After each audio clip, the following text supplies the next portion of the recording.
first of all, thanks to FINA to have me for bringing me over here. I'll tell you what, the number one hardest thing that's going to be about this talk is having me stand in this warm spot, because I am a swim coach and I do like to move. If you can't hear me, just raise your hand. I'll talk a little louder. But I don't think you're going to have a problem listening to me talk. I truly feel that I have the best job in the world. I get to go to work in shorts and flip-flops pretty much any day I want. There's not very many people that get to do that. And plus, each and every day, each and every workout, what do I get to do? Yeah, I try and make fast swimmers, but I make better people. Because at the end of the day, everybody's swimming career is going to be done at some point. So at the end of the day, why don't we try and teach life lessons through this wonderful sport of swimming? And that's what we do all the time. And that's what we do when they have to get up for a morning workout. And that's what we do on a tough meet when we maybe didn't get any sleep the night before. Those are all those life lessons that we get to teach to our athletes on a daily basis that at the end of the day really make this one of the most fulfilling jobs that I've ever had. Here's a little bit about my background. I swam Division II at Metro State in downtown Denver. I went through 4 coaches in my college career. So just think about that. Not necessarily a recipe for success as a swimmer. Makes me a lot better coach now, but obviously when I was a competitive swimmer, it didn't necessarily help me. I have a bachelor's degree in finance. I actually sat behind a desk for 3 years, almost to the day, and it was miserable with life. I had no happiness. I'd wake up in the morning and my alarm would go off, and I hated going to work.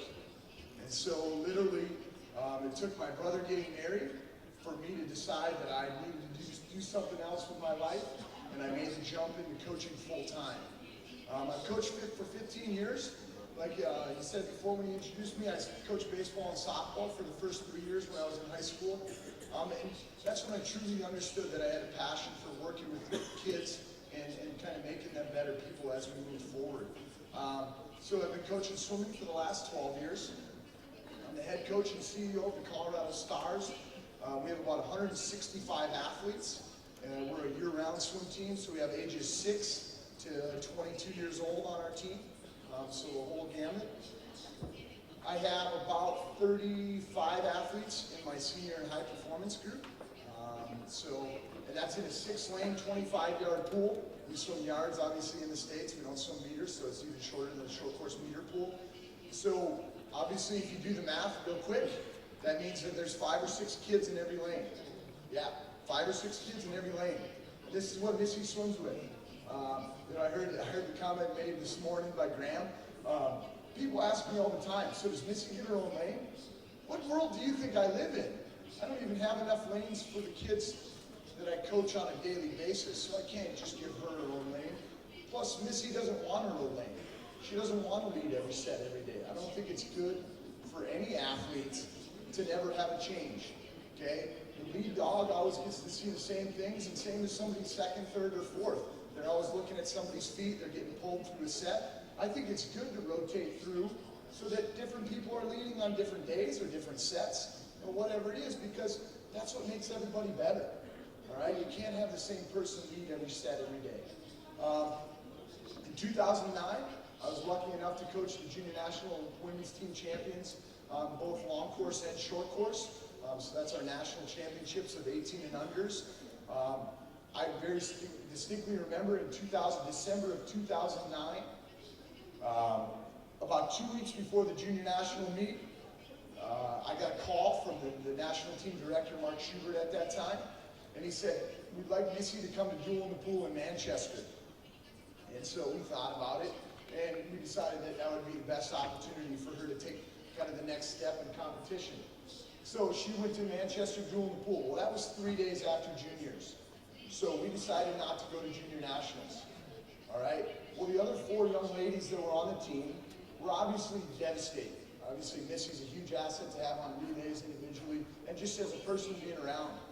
And so 2 weeks out, I saw this, and I just started talking to him about it. And I was like, what are you talking about? Missy, no one swimmer can go in and win a national championship. I don't care how good they are, okay? So it takes a team.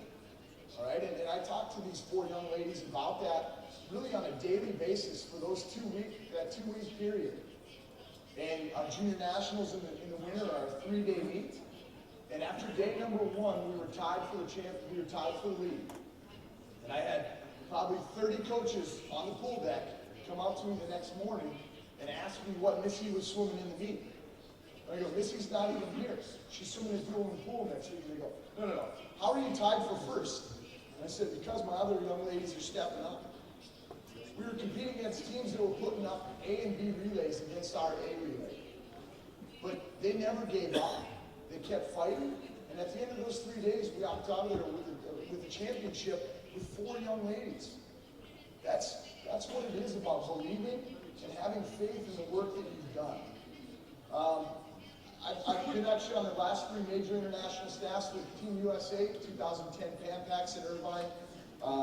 2010, actually, USA Swimming recognized me as the USA Swimming Developmental Coach of the Year, which means that I put the most kids on the youth team, our 18 and under national team the year before. 2011, I was selected for the Long Course World Championships in Shanghai as a coach. I was actually over here in Moscow and Berlin last year for the World Cup stops with our team.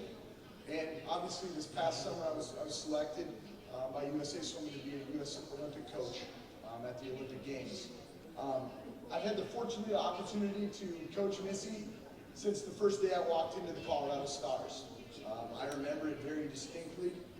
This young lady was 7 years old, and she was probably 7 inches taller than every single kid in the group, including all the boys. And so right away that popped out at me, and then I just looked at the size of her hands and her feet. And at 7, she didn't think that was a very good thing that she had big feet. But obviously, as she got older and she got more competitive in swimming, she truly started to understand that her physical characteristics were truly a tremendous asset for her. So this is literally last month was the starting of the 11th year that I've coached Missy. I think there's been about a total of a 6-month period in there that I haven't been her primary coach. Here's a little bit on our training background. That I really think that this #1 point is the #1 thing you guys need to remember with anything that I'm talking about. We train at altitude every single day, 365 days a year. Okay? We don't have to go to altitude camp. Okay? We're at altitude. So Missy, besides when she was like 3 months old, has lived, eat, breathe, sleep at altitude. So we get that, you know. What do Michael and Bob do? They try and go to the OTC 4, 5, 6 weeks at a time to get that altitude effect. I heard other people saying it this morning. We get that on a daily basis. So that's a benefit for us. But also the one thing that I've realized is that training at altitude, and any of you have ever done it, the lactate acid and the breakdown just happens a lot faster. So you have to modify your workouts accordingly. All right? So as we get to the end of the talk and I start going over some workout examples, I've never done a study, and there's really never been a real true scientific study of somebody that's been analyzed, that's trained at altitude their entire life. They look at it the other way. They look, oh, what kind of adaptations happen when we go to altitude? I would love to see a study of somebody that trained at altitude their entire life and then goes to low altitude, all right, to see how much that aerobic capacity increases, how much lactic acid stays down, right? Because I will tell you from firsthand experience, this past summer is the best example I can give you. All right, we flew to Olympic trials on June 25th. We were in Omaha, Nebraska, which is less than 1,000 feet, for 10 days. We flew back to Denver for 3, and then we flew to Knoxville, Tennessee for our domestic training camp for the Olympics. Well, I had a lot of people saying, oh man, Missy's altitude effect is going to wear off. And I looked at him and I said, no, actually, I think it's the exact opposite. Missy's going to truly start to benefit from that altitude training because she's going to be able to do things in a low altitude pool with less effort than she did at high altitude. And I don't care who you are, if you use less effort and you go the same time, it feels pretty darn good. And so those are those little things that I wanted to feed Missy and all my other athletes that you got to take those things. Like if you can go a 105 long course 100 back, all right, and your heart rate's only at 15 for 6 seconds, and if we did that exact same thing in Denver, and your heart rate's 17, well, then obviously we're doing good things, and that altitude is playing an effect. And so I would say that coming off of altitude training, going into the Olympic trials, and then the Olympic training camp, and then the Olympics, I truly felt that time frame really allowed Missy to optimize her altitude training for the last 10 years. I truly do. Like I said, our main training is a 25-yard pool from September to May. That's roughly our school calendar. So we usually start up sometime first or second week in September. Like Matt said, I'm a firm believer on you need to give the kids breaks. I don't care if they're Missy Franklin and they're ranked #1 in the world in a couple of events and #2 in a couple of events. Everybody needs a break, all right? Coaches included, parents included, athletes included. Every single person needs a break, all right? It's okay to not go to the pool every day, all right? And you know, Matt puts up here that his kids have had 5 to 7 weeks off on average, or Emily has for the last 5 years. And I start doing the math in my head, my kids don't get that much time off. So, you know what that made me think? Maybe we need to take a little more time off. Maybe we need to give them that recovery, all right? So that they can, okay? Because then when they come back from that break, like Matt said, you just make sure that they know they got to bring their A game right when they come back. On a weekly basis, this is every week, we train 4 to 5 different distances, and I listed them here. And you're going to wonder, how the heck can you train 13 yards? We have a diving well that's a separate body of water connected to our 6-lane 25-yard pool. It's 40 feet across, so roughly 13 yards. We use that almost every day. Every single one of my groups uses the dive well, from 6 years old all the way up to my high performance group, all right? Because I think that that's just something different. And I don't care who you are, looking at the black line over and over and over and over and over and over every day, it's really boring. So by going to the dive well, you can maybe get the same effort out of them, but it's something different, all right? Don't be afraid to be different. Change is not necessarily a bad thing. We train in a 15-meter pool. That's at our morning workouts on Tuesday, Thursday morning. We swim for the first hour in a 25-meter pool. And then for the last 20 minutes, we go over to a 3.5-foot deep, shallow water, 15-meter pool that's about 88 degrees. All right, so pretty hot. That's why we can only do 20 minutes over there. And literally, we do like a 15-meter sprint and then rest 30 seconds. Or we'll do a 30, like a 15 underwater, 15 sprint. All right? But I give them a lot more rest because of the water temperature. And I also make sure they're drinking a lot. But it's also only the last kind of little window of workout. And then they get to go to school. Then, like I said, we swim 25 yards pretty much every afternoon. 25 meters is in the mornings on Tuesday, Thursday. And then 50 meters. During the school year, we get 50-meter pool time 1 day a week. That is Sunday mornings from 6 to 8 a.m. All right? So definitely not the most ideal time. But I tell you what, when you're in a situation like I'm in, I take the pool time when I can get it and where I can get it. All right? And truly, okay, training these 5 different distances in a week, that makes my kids better swimmers.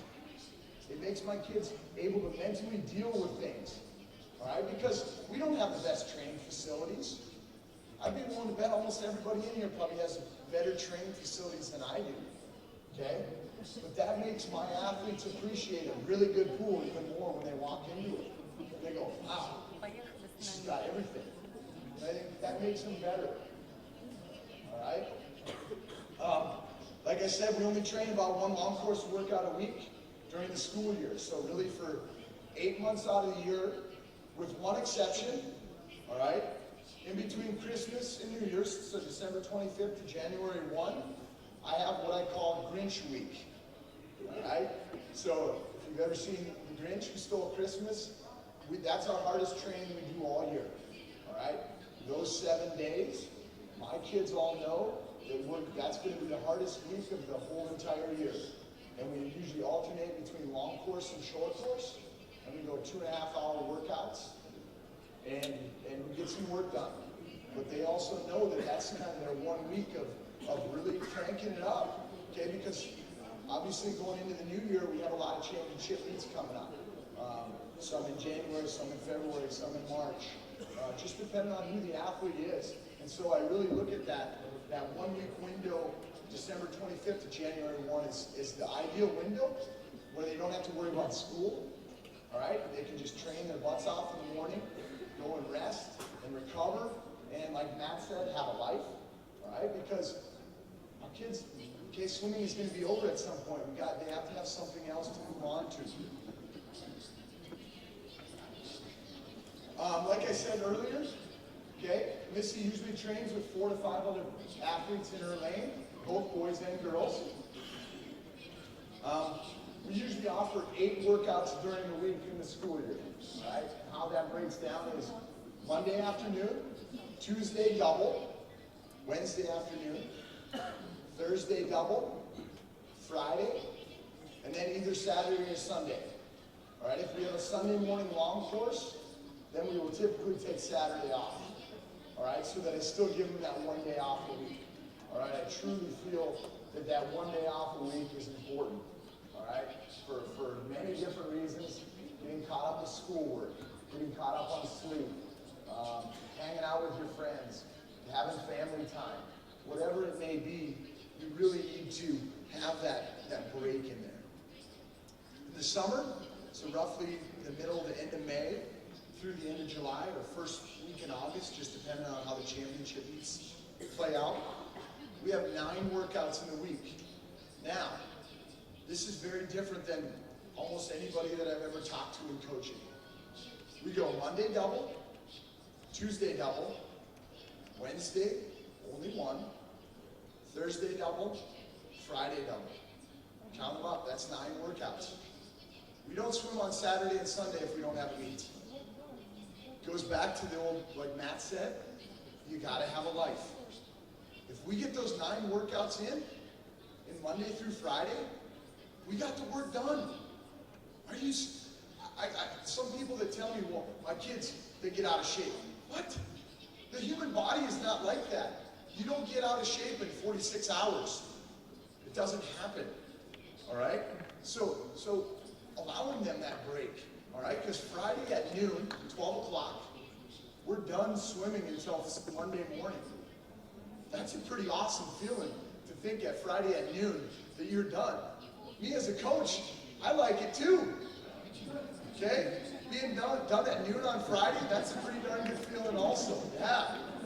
All right? Not very many of us get a free weekend when we're swim coaches. In the summer, our morning workouts, we are in the water at 5 a.m. 5 to 7 a.m. That's pretty early in the summer. Okay, the kids are out of school. Believe me, when we started that schedule 3 years ago, there was a lot of kids that were not happy with that. But I told them there was 2 options. We could go from 5 to 7 a.m. or 8 to 10 p.m. And I said, you guys choose and I'll be here at the 1. Guess what? There wasn't one person that voted for 8 to 10 o'clock at night. In May, it's still pretty cold in Denver, Colorado. I believe the end of May this year, I believe there was 3 days in a row that it was 48 degrees outside when we hopped in the pool. So that means coach is standing there in a parka and beanies and gloves, and all the kids are having to jump into the swimsuit. So that's a little challenging too. Our drylands, when I took over the program 5 years ago, this is one thing that I firmly believed in, is that we need to make swimmers better athletes. Better athletes in general. It doesn't mean in the pool, okay? It means better athletes. You know, it's amazing how many swimmers can't even throw a ball between each other. That's just coordination, all right? So when I looked at drylands and I implemented it, we just looked at athletic movements. jumping as high as you can, lunges, sit-ups, push-ups, all those things that we've all done at some point, but putting it together in a program so that it was complementing what we were doing in swimming.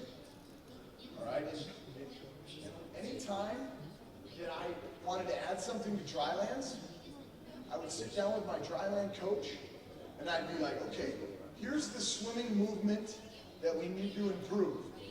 Maybe it's pushing off the wall. Maybe it's the start. And then we would have a discussion back and forth with how we felt that we could implement that into our dryland program. Okay? Because dryland coaches, depending on what their background is, they don't always think about being in water. Well, that's a different medium than air, and all those things.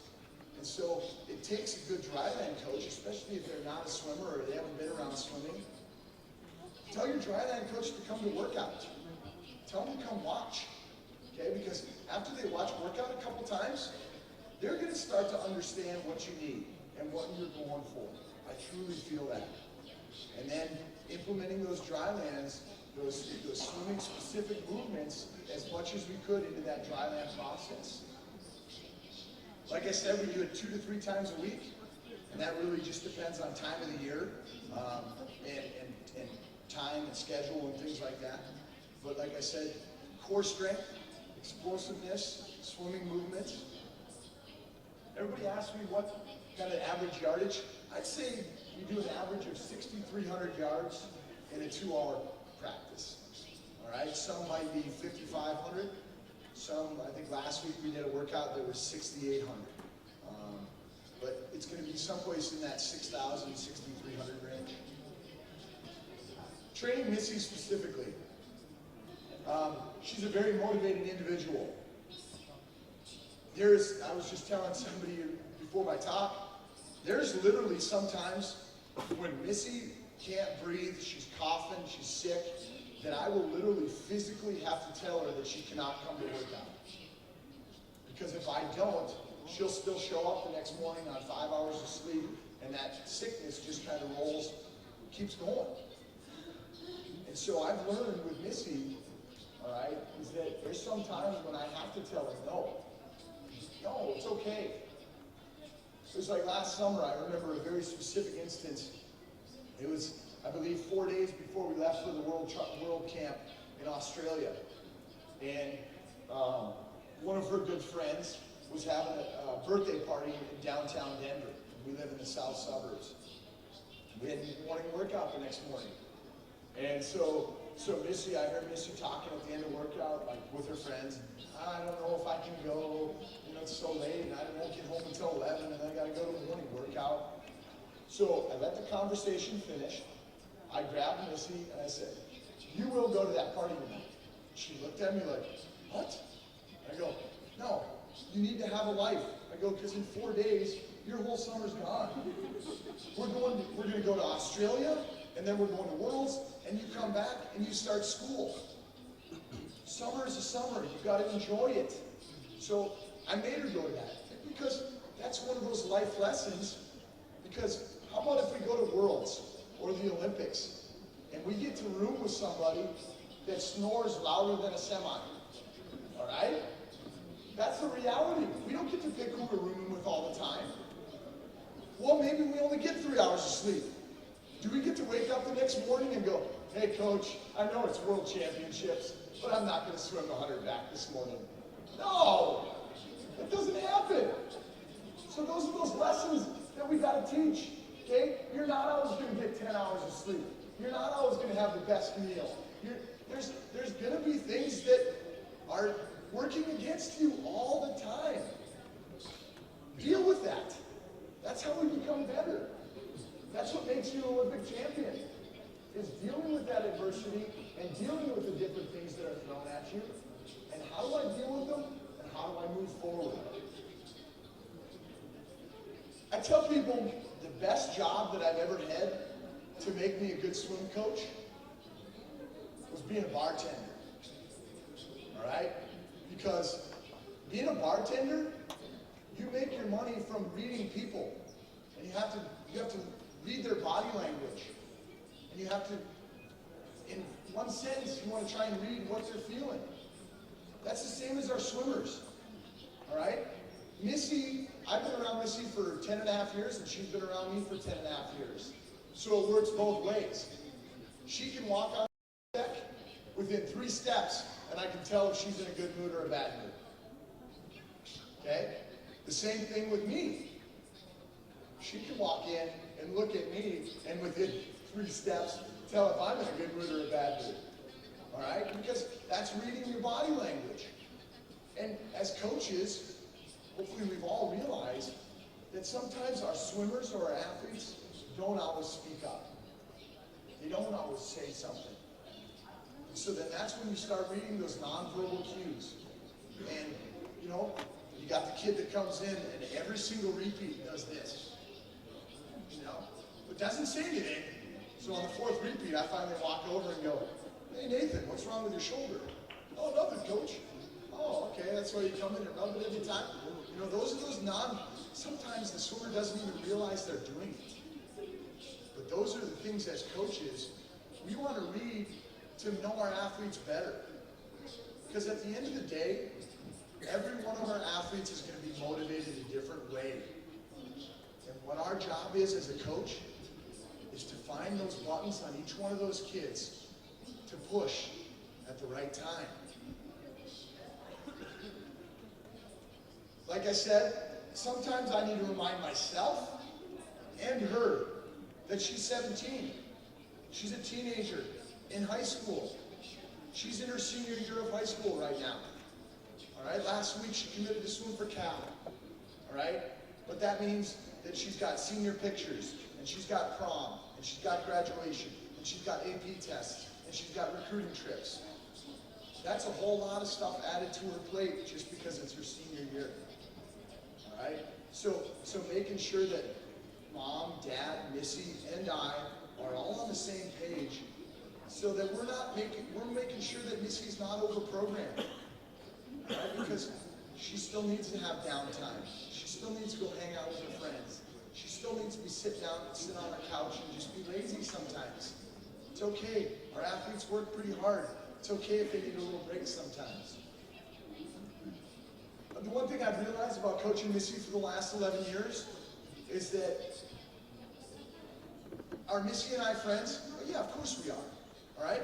But Missy understands the relationship that we have, that I have to make her do things that she doesn't want to do sometimes. All right? And that's truly very important for both swimmer and coach to realize that the coach's role, no matter who the athlete is to nurture when they need to nurture, but they also need to be able to push them when they need to push them. All right? And sometimes it's different for every athlete. All right? We all probably have some athlete that if we yelled at them, that would be the end of the workout, they'd get out, they couldn't even swim anymore because they were so mentally, all right? Some athletes, you need to get in their face and yell at them, and then all of a sudden they go 5 seconds faster on the next repeat. That's about knowing our athlete. But that's also what I've learned with Missy, is over the last few years, you know, when she comes in and she's maybe not feeling 100%, and I mean, you'll see, Missy can give me 90% and do the workouts, just like probably Emily Seabaum can, and Chad LeClos, and whoever's talking this week. Pretty much all those athletes are in the top echelon, and they could probably go into every workout and give a 90% effort and still do it. 90% doesn't win a gold medal. It doesn't. I don't care who you're talking about. It does not. Missy took 4th place in the 200 free by 1/100th of a second. I think about that on a weekly basis now. Where did we lose that 100th of a second? Where could we have gotten that 100th of a second? Maybe I need to be on her more about 4 dolphin kicks off every wall. Maybe I need to be on her more about a tighter streamline. Whatever it is, okay? But that's what motivates me moving forward, is that I know that every single event, including the 200 backstroke that she set the world record in, I know for 100% fact that Missy can be faster in every single event. That's a pretty cool feeling, to know when your athlete's got more in the tank. I'm not saying she didn't give 100% in London, because she did.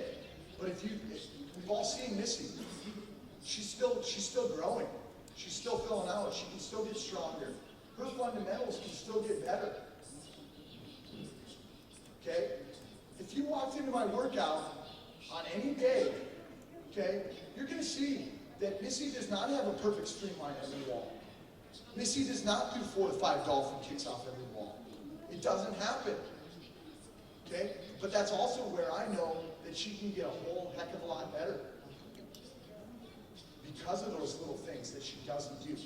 She gives about 90%, but there's that 10% more that we can crank it up. One thing about training Missy is that about, I think it was 10 years old when she should have started growing, and on her backstroke, if we've all seen Missy swim, she catches right above her shoulder. I mean, it's one of the shallowest backstroke catches that I've ever seen. There's only a handful of swimmers that really kind of swim that on top of their shoulder, you know, instead of getting it down underwater, all right? Well, for about a year, I argued with Missy, and I fought with her, and we did drills after drill after drill so that she would get a deeper catch. And you know what it took? One fall, I brought in one of the sports scientist people from USA Swimming, and she did a presentation to myself and my entire staff after workout one night. And we just sat there and we watched video, and we just kind of had a round table talk. Hey, this is what I see, this is what I see, this is, you know, what are you working on? And my 10 and under coach turns to me, and we're talking about backstroke.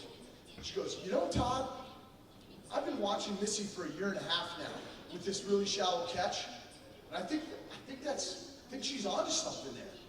And so sure enough, we start watching video, and they pull up some video of Missy, and literally, it was like that night, I was like, holy cow, they're exactly right. This model that is good for 90% of people, okay, the elite athletes, they all find their own little way to do it. That was the wake-up call for me to say, maybe the shallow catch is where it's at. And we stuck with that, and that's what she still swims with. And obviously, she's taller than most of her competitors. I've heard this message a couple times this morning already. We're an IM-based training team. All right, pretty much every day, every workout, you're probably going to swim all 4 strokes. All right, and you're going to probably pull and kick some. Almost every single workout. There might be some workouts that we don't pull a big set or something. All right, but almost every day, okay, we're IM-based. Remember, we're at altitude. All right, quality. Okay, I remember when I was swimming, quality, not quantity. I remember, let's see, all right, so if you can see, all right, I use Workout Manager. I'll go back to the slides. I'm just showing this as an example to give you guys. All right, if you notice on Workout Manager, if anybody uses this, it gives you times, all right?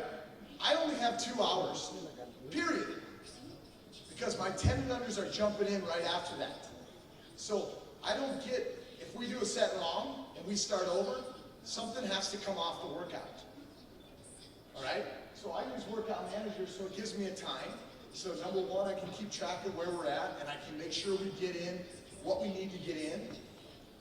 All right, but when I first started coaching, I would sit down to write workout, and I'd go, I'm going to write a workout for 6,500 yards. Or then I'd write it, you know, and I'd get done in 2 hours, and I'd be at like 6,000. Well, guess what I would do? I'd go back and rewrite the sets and make them harder so that we can get 6,500 yards in. I've evolved in the last 4 years.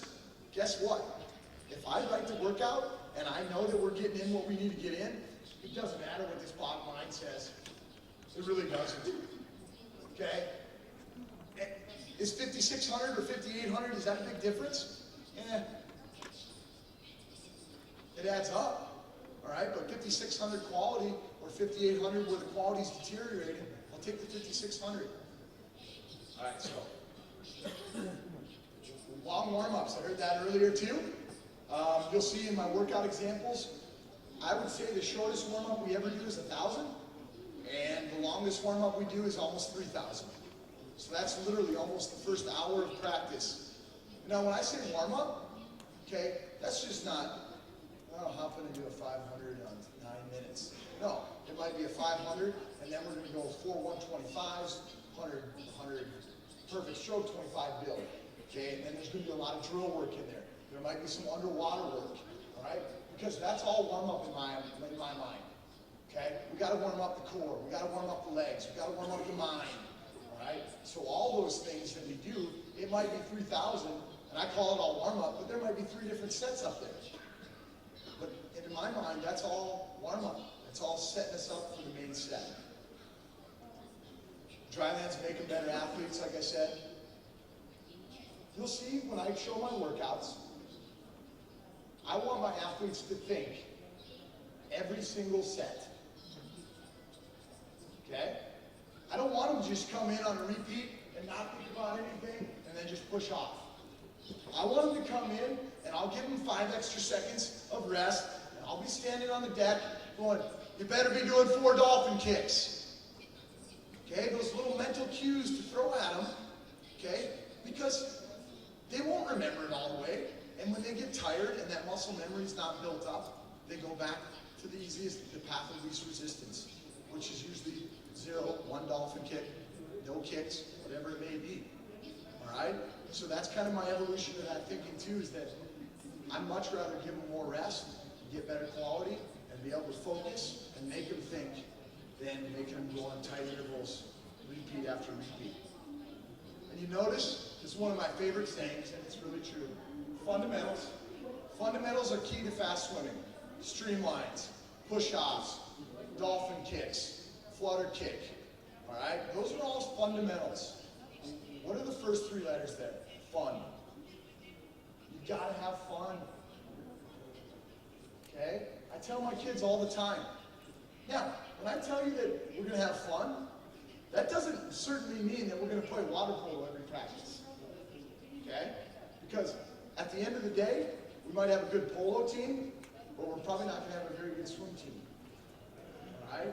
So making sure the fun when we're an elite level athlete like Missy, when is it fun?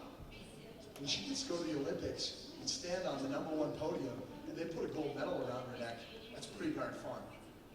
That's the fun when you're older. When you're 7, what's fun about swimming is going to a meet, you can win a trophy like as big as you. All right? That's when we're 7, we're like, oh, you know, my mom's going to give me candy, whatever it is. Okay, but when we get older in this sport, it's got to be an internal motivation, and we got to be motivating ourselves. I just listed off a few of my favorite back drills. All right, 9 kick, 6 kick, 3 kick roll, just like it sounds. All right, you can actually do this drill freestyle too. All right, just like it sounds. I want them kicking on their axis. I want their chin touching their shoulder. I want their hip out. All right, and they better be kicking with a straight line, their core engaged. It's not like this. Okay? It's like this. All right, they kick 9 kicks. Then they do a nice stroke, roll to the other side, 9 kicks. All right? Now, you can do this many different ways. You can have them do 9 kick, 6 kick, 3 kick in a 50. So they do 9, 9, 6, 6, 3, 3 swim. Or we'll do this set as 6 50s. 9 kick, 6 kick, 3 kick by 50, and then do that again. All right? And it's just setting up that rotation and that muscle memory. L drill. Just like it sounds. Okay? You'll notice that all these drills build upon each other. All right? So we just did 9 kick, 6 kick, 3 kick roll. All right? Now we go to L drill. Just like we talked about before, we're on our side. Our chin should almost be touching our shoulder. Our hip is out. And guess what? We just make an L. All right? We just make an L on our side. All right? And then I have them kick for 3 seconds, 5 seconds, whatever it is. All right? And then they just roll into the next stroke. All right? That's L drill. False lip drill is the next progression. All right? So just like it sounds, arm goes up, straight up to the sky. Arm comes down. Arm rotates around. All right? So L drill, false lip drill is almost the exact same as L drill, but we just don't hold it up. All right? So if you notice, all 3 of those drills A drill progression. They all progress into that natural swimming stroke. One of my favorite drills, and actually it was so funny because in 2010, a young lady by the name of Rachel Bootsmo, who was our other 100 backstroke at the Olympics, Missy and her were both in my group at the Pan Pac camp that year in 2010.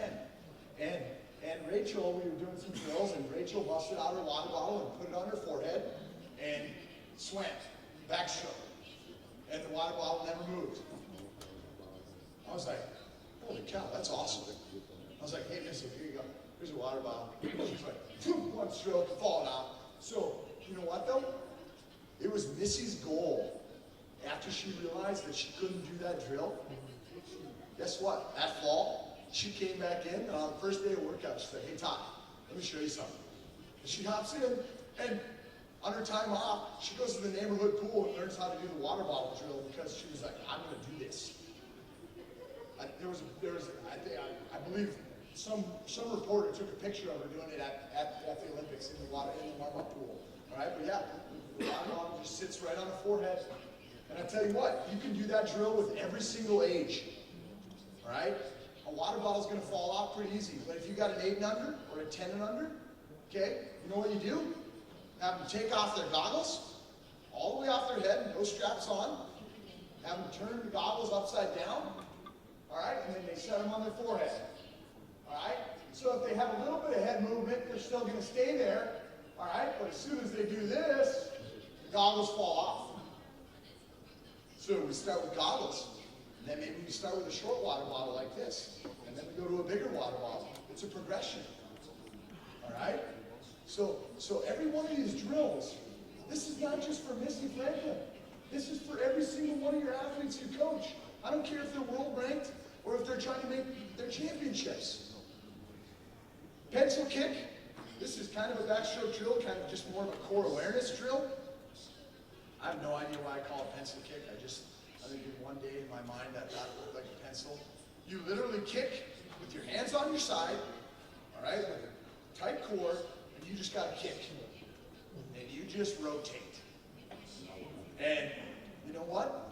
You can do it on your back. People, most of the time, the athletes cheat when they're on their back, so that I make them do it on their stomach. So their head is in line, and they just rotate around, and when they need to breathe, they just rotate, take a breath, come back down. All right? It's pretty tough. Usually when we do pencil kick, we just do 25s, and they're usually on like 45 seconds. All right? Because it's going to take them 25 to 30 seconds to make it, especially if they're doing it right. All right?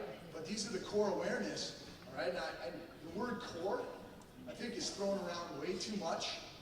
All right? But I truly feel that swimming, all right? And when I say core, notice I don't just say abs. It's the entire body, okay? It's got to be engaged front and back. It's not your back isn't loose and your front is tight. It's got to be totally engaged. All right? And then human stroke. Human stroke is kind of a core awareness drill, but also a freestyle rotation drill. All right? And I use a lot of freestyle drills for backstroke also, and vice versa, because at the end of the day, they're both long axis strokes, and they're both pretty similar if you watch them. All right? If you watch them, all right, you flipped over a backstroker and watch them, there's a lot of similarities. Yeah, their catches are the same, but there's a lot of similarities as far as body line and posture and all those things go. All right? Human stroke, your arms can't come out of the water.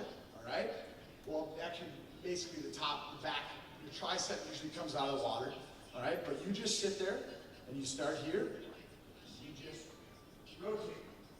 And you're swimming, and all you get is a kick and a little kind of pull underneath your body. But your hand, okay, you don't get to pull your elbow out and then shoot forward. All right? It takes a lot of awareness, and it takes a lot to sneak this hand back forward and then rotate back up to this other side. And I'll tell you what, if you guys ever do this, the first day you ever do this, you're going to see this. Because they think they're doing the drill. All right? Then you film somebody and you show it, and you're like, no. Then they get it. Any questions on those drills? Please, if you have questions, ask me. All right, this is kind of hard to see. If you guys want to write these down later, I'll leave them up. There's a little break in between. All right, but I just gave you some workout examples, all right? And if you can see at the top, it tells you that this is workout number 6,711. Yes, I do have 6,700 workouts in Workout Manager because I've coached many different teams and many different groups. I've coached 8 and unders all the way up to master swimmers, all right? And so every one of my workouts pretty much that I've almost ever done is in my Workout Manager, all right? Because there's no better reference than to have that. If I'm sitting today and I'm drawing a blank on workout, I can go back and 2 years ago, what were we doing today? 3 years ago, what were we doing today? And see where we're at. See if I'm having the same train of thought. All right? But this was Tuesday, December 27th. All right? So this is in the middle of Grinch week. All right? So once again, our hardest week of training in the year. But if you notice, look at this. It looks pretty long, but this is actually the workout where you know how your swimmers all say, we do distance all the time. So this is what I busted out on. We did all 25s after the warm-up. I'll tell you what, 45 minutes into workout, they were all whining, oh, I hate this workout. But you see, it's all 25s, all right? We did 7,000 worth of 25s in this workout. Yeah, all right? But we all have those kids, why do we always do distance? Why do we always do this? You bust out this workout, and then they have an appreciation for being able to flip and get a little more rest. I mean, on some of these intervals, 8 25s on 25 pull, I don't care how good you are, you're not getting more than 10 seconds of rest. Well, if you do a 200, you're all of a sudden getting 30 seconds of rest. That seems like a heck of a lot more. All right? So you'll see that we did a whole bunch of variety here. You'll see the second set after warm-up, I put fins on, then we did that fin set. And then the next set, we just did a bunch of drill or backstroke, breaststroke, free, descend 1 to 4. I love descending our speed. You'll see that in the next couple of workouts. And then we pulled, and then we did some pulling with fins. I love kind of getting super speed going is what I call it. So we have to put on paddles and fins. All right, just getting some super speed. It's kind of the same thing that a lot of people do with stretch cords. Stretch cords just take a lot more space. You can't have as many kids in a lane. You put paddles and fins on kids, especially when they're getting tired. That technique usually picks up a little bit, and they're able to do a little more. This is actually the longest workout we did last year. All right, this was an 8,000-yard workout in the middle of Grinch week. All right, but if you see, like on the first line, it said pick something to focus on. That's every athlete. Okay, maybe it's walls for you, maybe it's turns for another person. Whatever it is, you got to pick something to focus on a daily basis, on a practice basis. All right. But as you can see, we do a lot of variety. All right. You see that we did some distance, 550, not 7 minutes. EN2. All right. I use energy groups a little bit, but I mainly go by heart rate. All right. My athletes all know heart rates. So then when I list, if we're going something, I will list the heart rate out. I'll say, and I know this is bad, but we go a 6-second count. Okay, because my kids, if I have them count for 10 seconds, they can't multiply by 6 that fast. All right? And if I got a 10-second rest in between a repeat, and then they can't even figure out their heart rate, well, then the next repeat is down to 2s because they're worried about what did I do my heart rate right? No. Just do 6 seconds. It doesn't, 6 seconds to 10 seconds. All right, this is not exact anyways. All right? Unless I put a heart rate monitor on you, that's the only way I'm going to get an exact reading every time. This is not an exact science. Okay? But after your athletes do that a while, they'll be able to figure out where their heart rate is usually. All right? And it's just the same as us as coaches. We can usually watch an athlete come in on a repeat, and we can watch them for a second or two, and we can probably tell them within a beat or two where their heart rate's at. Okay? Because that's what makes us coaches. We can tell what kind of effort they are putting in.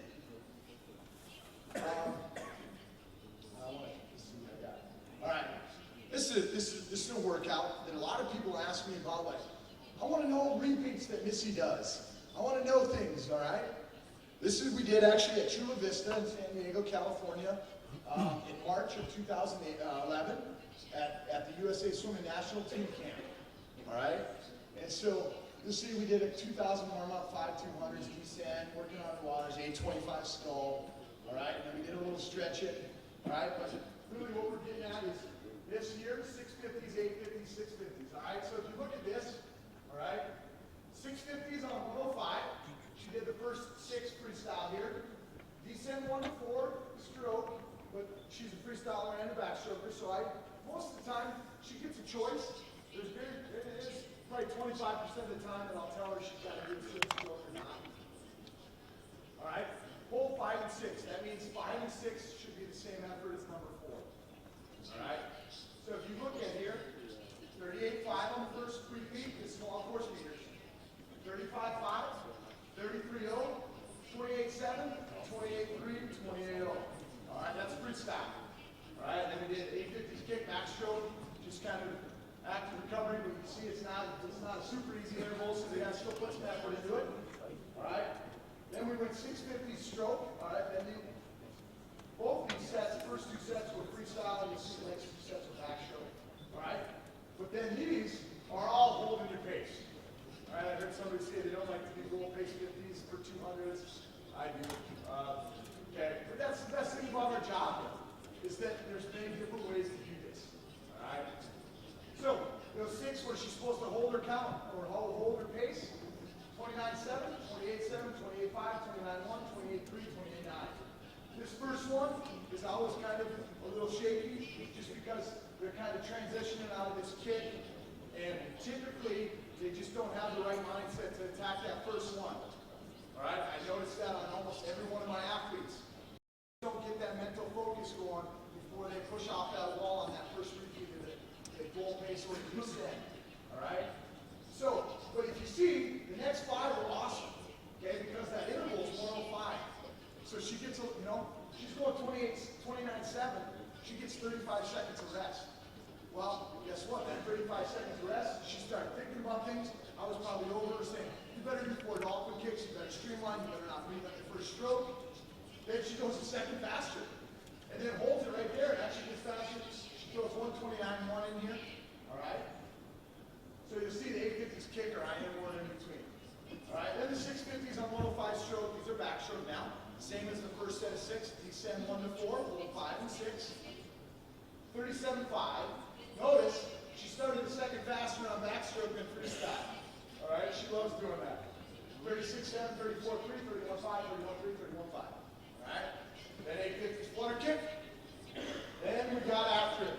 All right, and I remember this set, and Russell Mark from USA Swimming was filming it, and I'm running up and down the pool, and I'm having a great time. And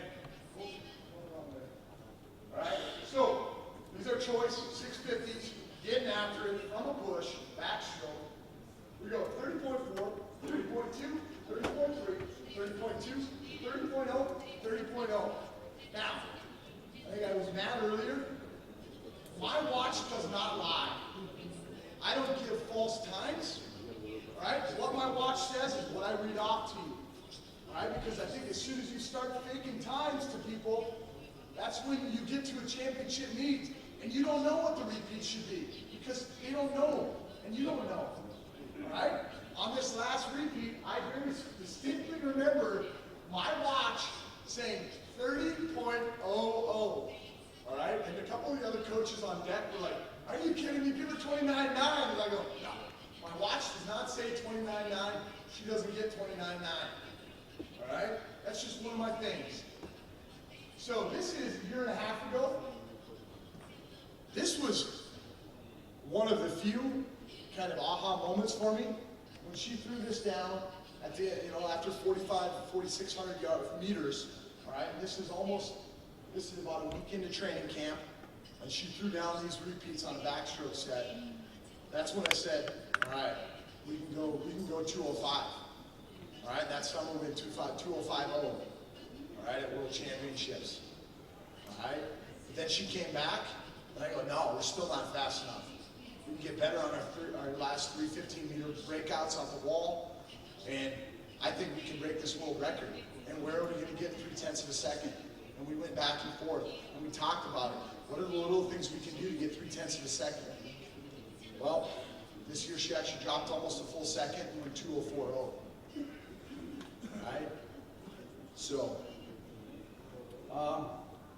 just another workout example. You'll see all kinds of variety. Here's a set that I stole from Dave Salo that, you know what? I'll tell you right now. Use these workouts, okay? There's no better resource than the people sitting around us, all right? Because we all kind of start thinking one way, and we do workouts all the time, but then this, okay? So it's XYZ is what he calls it. And you do, okay, you do 5 rounds of this. If you notice, it gives you different distances. Your athletes get to pick the distance. Yeah, but the interval is always the same. So you can have your distance swimmers and your sprinters doing this set. That's what I love about it. And my kids go bonkers when I put this set up. They love it. All right? You see, the first one's always on a minute. You can either do 25, 50, or 75. The second part is always on 2 minutes. You do 2 of them. You either do it 25, 50, 75, 100, 120, 100, 150. You can change these distances too, depending on the pool you're at. All right? And then the last part is 1, 50, 75, 100, 200, 300 on 3 minutes. And you do that 5 rounds. And you notice what I say, this is all 100% quality and effort. They better be bringing their A game every single repeat. That's the point of that set. It's usually only about, if they do the minimum yards, it's 625. Typically, most of my athletes do between 800 and 900. Because not very many would do 25, 25, 50. All right?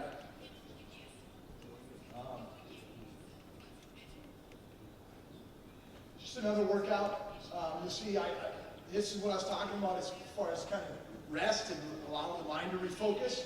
See, we got in the main set here, and this is 4,300 meters long.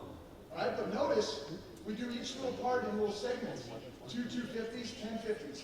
Then I give them 50 seconds to rest, regroup, drink, move, depending on what we're doing next, maybe move spots in the lane, whatever it is. But notice, all the way through that, that's what I did for the whole main set. 2 300s, 5 ones, rest. All right? So I love that built-in rest. All right? I love that gives them a little bit of opportunity to focus on what they're working on. This is just another workout, and sometimes I try and give some motivational quotes, and then I try and list days.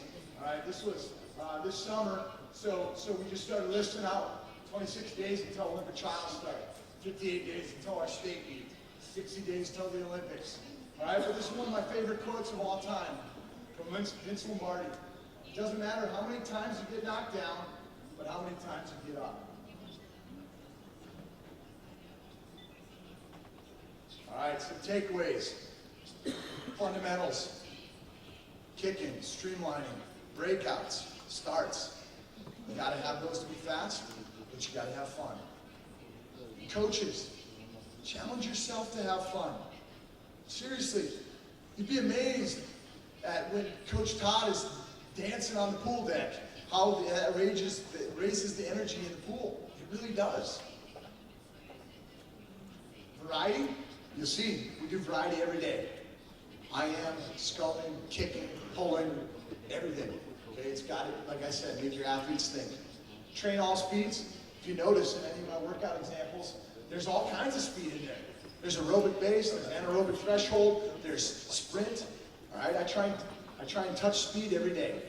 It might be 15-meter breakouts, it might be 25 sprints, it might be 50s. Okay, but swimming fast is fun. All right, same as when we put on paddles and fins, when we get pulled by a stretch cord. It's fun.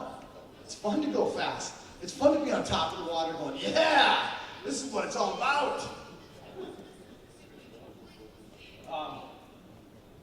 Coach to your athlete's strengths, all right? Every one of our athletes have different strengths. You got to maximize those strengths, minimize the weaknesses, all right? You can't maximize your strengths without minimizing your weaknesses.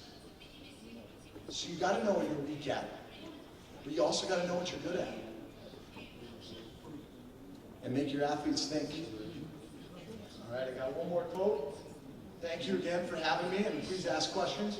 All right, but I was flying here yesterday, and I love motivational quotes, and I read this and it just like popped into my head, and I thought it was awesome. All right, and I think this applies for swimmers, coaches, and just in life in general. Set your goals high enough to inspire, but low enough to encourage you.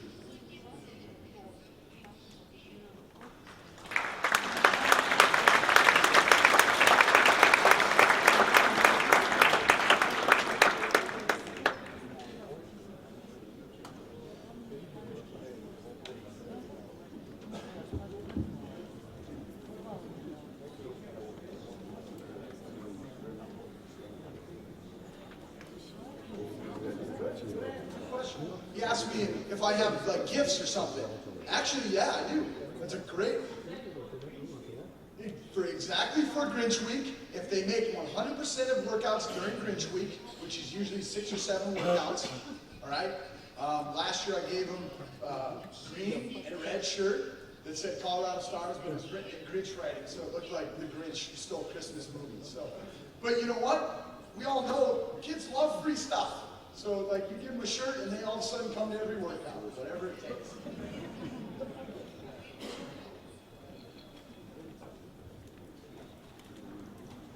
Thanks for the nice lecture, but my question's about the underwater kick. As usually in Omaha, she do it 200-meter breaststrokes. 15 meters is good. He start first 50 meters, and then less underwater. Why? And in Olympic Games, she's swim no underwater. Exactly, not pay attention for that. How many times you walking for that element? So it's really about underwaters. I can tell you that really since 2009, we've talked about underwaters. We do specific things in our training almost on a daily basis to work on underwaters. But the thing that I remember talking to Greg Troy about the world record in the 100 back from Gemma. And I believe he told me that Gemma in the 100 back world record that she still holds literally went like, I want to say 6'7" or something to 15 meters on a breakout. Missy's about an average of 7.4 to 7.5, all right? But Missy's also almost 6'2", all right? And she's a lot longer. She's got long legs and long arms. So what I would say is that I don't think, I could be wrong, but I don't think Missy's body is built to go 6.7 on an underwater to 15 meters. And it doesn't need to be, all right? The one thing that I realized in the last year is that we can beat everybody above water. So let's kick out and then get up and swim because we can beat everybody on top.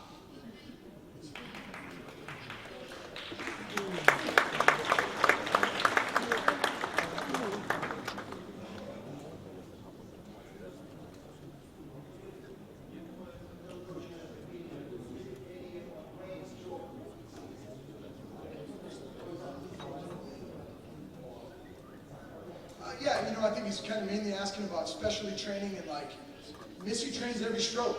All right, she trains. I still make her swim the 200 IM at a meet. Actually, the crazy thing is she was ranked number 4 in the world in the United States in 2010 in the 200 IM. She just swam the 1,000 free at our first meet last week. All right, so it doesn't matter that Missy's ranked in 100 200 back and 100 and 200 free in the world. She's still going to swim all the events.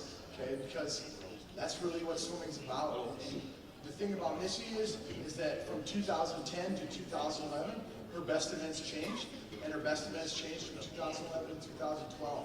So I think that anytime, especially with a younger athlete, you start trying to put them into this one mold, that might not be the best mold for them. So I'd say continue to train everything. Now, if they're 20-something, and they're only going for whatever it is, then I think that specialty training comes a lot more into play. But when we're dealing with teenage athletes that are still trying to develop the whole kind of physical being and athlete, I think you got to continue to swim every day. Hello, Todd. Missy's obviously about to leave school and go to uni. Is she going to be moving away far from you, and how will that affect you? You know what? I got 8 months left with Missy. and then she's going to go to Cal. Who knows what, after 8 months, what it'll bring to me, Stars, or Missy. But I can tell you that it's truly my philosophy to make sure the next 8 months that Missy and I do everything possible to make her faster, so that when she goes to Cal, we make Terry work even harder to get her faster.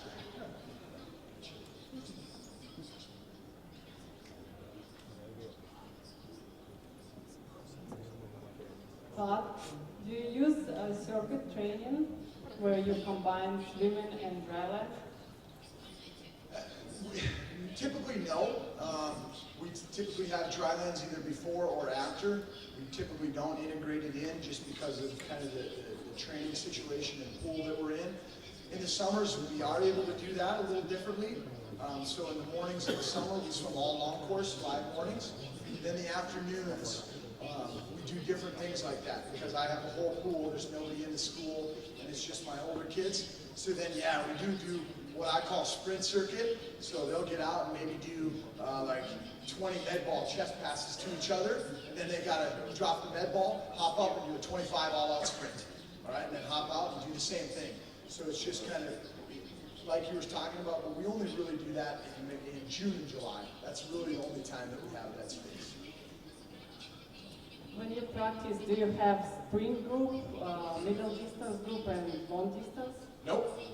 All my kids train pretty much the same workout every day, with the exception of different abilities. Obviously, not everybody can do a 105 send-off. All right, so the first 2 lanes might be a 105 send-off, the next 2 lanes might be a 115 send-off, and then the last 2 lanes are a 125 send-off. Okay, so but then I write the workouts so that each one of those sets is ending at the same time. All right, so that if we're going to do a 125 interval here and a 105 on the top interval, then the 125s are going to probably do one less repeat, so they finish at the same time, so they all still feel part of the group and part of the team. All right. We don't have a big enough group to start specializing like bigger post-grad programs or collegiate programs. Plus, we don't have the space.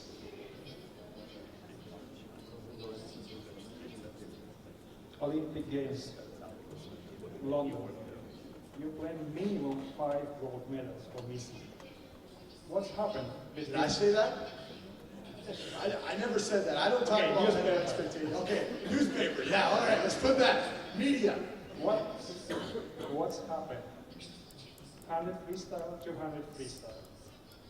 I don't know if anything happened. It didn't happen, actually. But you know what? The 200 free was actually the most puzzling for me. You know, if you watch the 200 free final, Missy just turned it on 1 stroke too late. And truly, I truly feel that I would be standing here right now if we would have gone 100 faster and tied for a bronze medal. We'd be pretty darn happy. All right, but you know, that's just kind of learning. It's like Matt was just saying, the percentage of athletes that are able to go best times at the Olympics is so minuscule. So for Missy to go lifetime best in the 100 free, lifetime best in the 100 back, lifetime best in the 200 back, that's a pretty good beat. And especially, I think the one thing that I was most proud of is day 7 and 8, after she dealt with all those things, as far as, you know, 5th in the 100 free, 4th in the 200 free, and dealing with all those adversity, she was still able to show up on day number 7 and swim the event that everybody put the pressure on her, and is she going to break the world record, and what's going to happen here, and she was still able to go out and perform and swim the race that we talked about. But then even the next night, coming back and leading off the 400 medley in her second best ever, and the only reason she didn't go faster than her individual swim is she actually ended up going crooked in her second 50 and almost ran right into the lane line. All right, but she did that at trials. She circle swam every 100 back and 200 back that she swam at her Olympic trials. So we worked on that for 6 weeks, you know, those 4 weeks in between. But you know what? At the end of the day, Missy swam more races than any female in Olympic history in swimming, 7. To walk out of there with 5 medals, we were pretty darn happy with that. Is there room for improvement? You're darn right there is.